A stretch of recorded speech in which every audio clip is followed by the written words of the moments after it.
ফেনী কুমিল্লার পানি নামা সময় সাপেক্ষ। এর কারণ প্রায় 11,500 দখলদারের হাতে গোমতী, ফেনী, মুহুরী, সিলোনিয়া নদীর প্লাবনভূমি। আর একেই মূল সংকট বলছেন নদী ও জলবায়ু গবেষকরা। এসব নদী দখলমুক্ত না হলে আগামীতে ছোট বন্যায়ও হবে বড় ভোগান্তি। উত্তর পূর্বাঞ্চলে ভয়াবহ বন্যার মাত্র 2 মাস পরই আবার দেশের দক্ষিণাঞ্চলে নতুন করে দেখা দিয়েছে বন্যা। 21 আগস্ট মধ্যরাত থেকে হঠাৎ বন্যার পানি আসতে শুরু করে। ফেনী, নোয়াখালী এবং কুমিল্লায় বন্যা পরিস্থিতির অবনতি হয়। সবচেয়ে বেশি ক্ষতির মুখে পড়ে ফেনীর সীমান্তবর্তী উপজেলা পরশুরাম ও ফুলগাজী। মুহুরী, কহুয়া ও সিলোনিয়া নদীর বন্যা নিয়ন্ত্রণ বাঁধ ভেঙে তলিয়ে লোকালয়ে।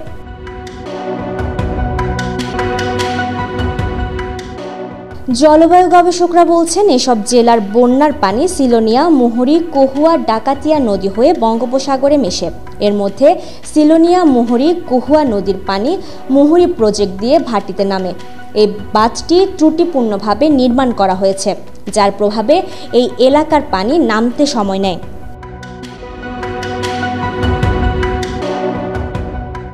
জলবায়ু গবেষকরা বলছেন প্রায় 3 দশক পর কুমিল্লার গোমতী নদীর বাঁধ ভেঙে বন্যা দেখা দিয়েছে। গেল কয়েক দশকে কুমিল্লা, ফেনী, নোয়াখালী, লক্ষ্মীপুরে 11,500 দখলদার নদী ও খাল ভরাট করেছে।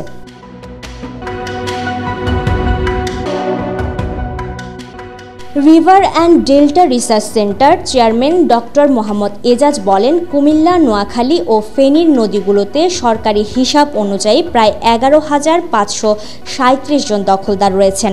এই অঞ্চলের বাজারঘাট, রাস্তার পাশে এখন আর খাল নেই, অধিকাংশ খাল ভরাট হয়ে গিয়েছে। এসব খালের পাড়ে বাড়ি ঘর, দোকানপাট ইত্যাদি নির্মাণ হচ্ছে বা হয়েছে। স্থানীয়দের মধ্যে যারা রাজনৈতিকভাবে প্রভাবশালী তারাই এসব নদী খাল দখলে নিয়েছেন। ফলে ঢলের পানি নামার কোনো জায়গা নেই। এই কারণেই বন্যার পানি নামতে লম্বা সময় লাগবে।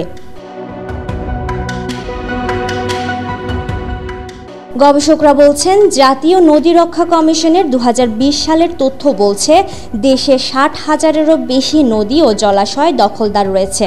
ফলে নদী হারিয়েছে স্বাভাবিক প্লাবন এলাকা। এ কারণেই তীব্র হয় বন্যা। News desk, media express.